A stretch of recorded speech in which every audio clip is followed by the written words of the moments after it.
namba inasumbua. Naomba uniambie ni nani. Haiwezekani mara umesikia? Mara 10 napiga hizi. Mjomba anapenda kukufokea sana usasa. Sikiza kama una 10,000 nipe nikwambie vitu anavyovifanyaga mjomba. Wewe navijua.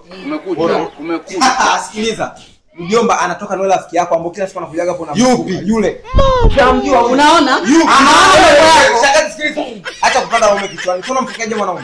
Sasa sikiliza mjomba kama una 10,000 nipe nikwambie vitu anavyofanyaga shangazi. Afu unaonekana una siri nyingi kabisa. Mimi nazijua sasa sikiliza. Huyu hapa anatoka na yule rafiki yako ambaye anachezaga sana pale bao.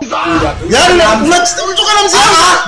Mjomba unamfokea bana shangazi. Mimi najisikia vibaya. Yaani kama una 10,000 nipe nikwambie kitu kingine kifanyaga mjomba. Kama una 10,000 nipe nikwambie. Safi. Mjomba ametoka na yule rafiki yako ambaye unaendaga kushinda pale kwenye duka lile la urembo. Ametokea na yule. Very stupid and very foolish. Kumbe ndo unavyofanya. Sikiliza, unamnyoshia kidole mwanaume. Amekosea. Kama una 10,000 nipe nikwambie vitu kingine anachokifanyaga shangazi. Na uone hapo aniambie. Sasa sikiliza, huyu hapa shangazi. Wewe kidege, kwani kama unachokifanya unagombanisha wazazi? Kwa hiyo unasemaje? Si bora ungeenda kufanya shughuli zako kuliko kaa unagombanisha wazazi yako. Unaona unafanya kitu kizuri. Hapo umefeli. Sasa sikiliza mjomba, kama una 10,000 nipe niwaambie vitu ambavyo tunaga binti yenu. Binti yenu hapa anatoka na yule rafiki yako ule ambao unaenda naye kazini anakupitia hapa. Anakuja naye hapa nyumbani anafanyia. Yaani ni mama na mtoto kumbe wote wewe.